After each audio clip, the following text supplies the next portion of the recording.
بسم اللہ الرحمن الرحیم۔ آج کی ویڈیو میں خوش آمدید۔ کبھی آپ کے ذہن میں یہ سوال آیا ہے کہ اللہ نے ہمیں فجر کے وقت جاگنے کا حکم کیوں دیا ہے؟ کیا فجر کا وقت صرف پڑھنے لکھنے کا وقت ہوتا ہے؟ اس وقت کے پیچھے کون سا راز پوشیدہ ہے؟ وہ راز کیا ہے؟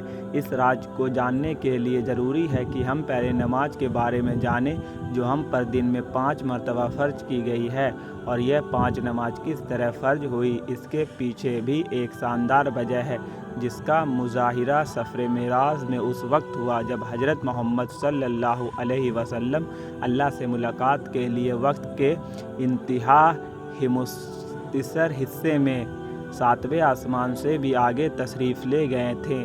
اس رات اللہ تعالیٰ نے ایک خاص پس منظر میں اپنے حبیب صلی اللہ علیہ وسلم کو آسمان پر بلایا اور اپنے خصوصی انعامات سے نوازا۔ اس مبارک سفر میں اللہ تعالیٰ نے اپنے قرب خاص سے نوازا، انبیاء کرام سے ملاقاتیں کروائی، جنت و جہنم کا مشاہدہ کروایا گیا، اور نیکیوں کے اجر و ثواب اور برے کے انجام و عذاب کا نظارہ کروایا۔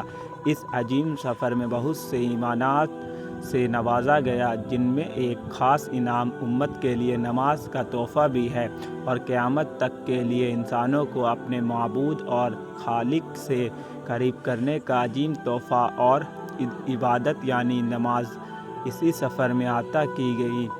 معراج کی رات جب آپ صلی اللہ علیہ وسلم کو اللہ پاک نے 50 نماز کا حکم دیا تو حضرت موسیٰ علیہ السلام کے کہنے پر آپ نے اللہ تعالیٰ سے 50 نماز میں نرمی کی درخواست کی، اور ایسا کئی بار ہوا، یہاں تک کہ اللہ پاک نے امت محمد صلی اللہ علیہ وسلم کے لیے دن میں 5 نماز کا حکم دیا۔ اس کے بعد میں بھی حضرت موسیٰ علیہ السلام نے آپ صلی اللہ علیہ وسلم کو 5 نماز میں کمی کے لیے اللہ کے پاس ایک بار پھر جانے کا مشورہ دیا، لیکن تب آپ صلی اللہ علیہ وسلم نے فرمایا کہ میں نے اپنے رب سے کئی مرتبہ درخواست کر لی ہے، یہاں تک کہ اب مجھے حیا آ گئی ہے، اور اب میں راضی ہوں اور اس حکم کو ہر طرح سے تسلیم کرتا ہوں۔ ہر نماز پڑھنا ضروری ہے، اور یقیناً آپ کے لیے بھی نماز میں سب سے زیادہ مشکل نماز فجر کی نماز ہوگی، جس میں نیند کا غلبہ اس قدر ہوتا ہے کہ انسان وہ مشکل اٹھ پاتا ہے۔ لیکن دن کے اس خاص حصے میں جو راز پوشیدہ ہے، اسے جب آپ جانو گے تو یقین کریں کہ آپ فجر کی نماز کبھی چھوڑنا نہیں چاہیں گے۔ یہاں نماز فجر کے کچھ فضائل سماعت فرمائیں۔ 5 نماز میں سب سے اہم نماز فجر کی ہے۔ اس کی اہمیت کا اندازہ اس بات سے لگایا کہ اللہ تعالیٰ فجر کے وقت کس کی قسم اٹھاتا ہے اور فرماتا ہے، قسم ہے فجر کی اور 10 راتوں کی اور جف اور طاق کی اور رات کی جب وہ چلنے لگے، یقیناً اس میں عقلمند کے لیے بڑی قسم ہے۔ حضرت عائشہ صدیقہ رضی اللہ تعالیٰ عنہ سے روایت ہے کہ حضور صلی اللہ علیہ وسلم نے ارشاد فرماتے ہیں کہ فجر کی 2 رکعت دنیا اور اس دنیا بھر میں جو کچھ ہے ان سب سے بہتر ہے۔ یاد رکھیں کہ فجر کی باجماعت نماز ایک مسلمان کی صداقت اور اس کا ایمان پرکھنے کی کسوٹی ہے۔ عبداللہ بن عمر رضی اللہ تعالیٰ عنہ فرماتے ہیں، ہم اگر فجر اور عشاء کی نماز میں کسی آدمی کو نہ پاتے تو اس کے بارے میں اچھا گمان نہیں رکھتے تھے۔ فجر کی نماز جہنم سے حجاب ہے۔ حضرت محمد صلی اللہ علیہ وسلم نے فرمایا، جو شخص سورج نکلنے سے پہلے اور سورج ڈوبنے سے پہلے کی نمازیں یعنی فجر اور عصر پڑھتا ہے، وہ ہرگز جہنم کی آگ میں داخل نہیں ہوگا۔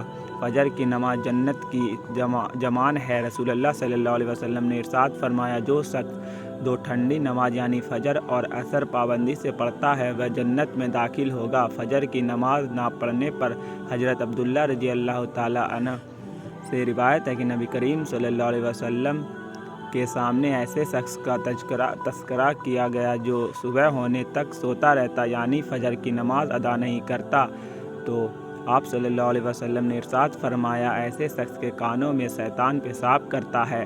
فجر کی نماز کے لیے کس طرح اٹھے؟ نمبر 1، رات کو ہر حال میں جلدی سوئیں۔ نمبر 2، سوتے وقت فجر کی نماز جماعت سے ادا کرنے کا پختہ ارادہ کرے اور ارادہ کرنے میں مخلص بھی ہو۔ تیسرا، اسے اسباب اختیار کرے جن کے فجر کی نماز کے لیے اٹھنا آسان ہو، مثلاً موبائل پر الارم لگائیں، مناسب وقت پر الارم سیٹ کر کے اس کو مناسب جگہ پر رکھیں۔ اگر ان عمر کی روایت کر کے سوئیں گے تو انشاءاللہ فجر کی نماز جماعت کے ساتھ ادا کرنا آسان ہوگا۔ پھر بھی اگر کسی دن اتفاق سے بیدار ہونے میں تاخیر ہو جائے تو جس وقت بھی آنکھ کھلے سب سے پہلے نماز ادا کر لیں، انشاءاللہ تاخیر کا کوئی گناہ نہیں ہوگا، لیکن اس کو معلوم بنانا گناہ ہے جو کسی بھی طرح جائز نہیں ہے۔ دنیا میں کئی ایسے لوگ ہیں جنہیں بے خوابی کی شکایت ہوتی ہے، جس میں وہ ساری رات سو نہیں پاتے اور پورا دن کام کاج کر کے جب رات کو بھی سو نہیں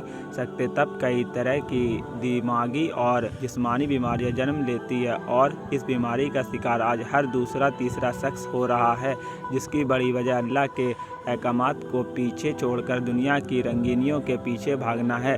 ساری رات جاگنے کے بعد فجر کے قریب کچھ دیر نیند آ جاتی ہے، لیکن وہ نیند جسم کو پرسکون نہیں رکھتی، جس کی وجہ سے اکثر لوگ جاگتے اور ہر قسم کے دوائیوں کے استعمال کے باوجود جب سو نہیں پاتے تو وہ اللہ سے یہ سوال ضرور کرتے ہوں گے کہ اے اللہ، مجھے نیند کیوں نہیں آتی، آخر کیا وجہ ہے؟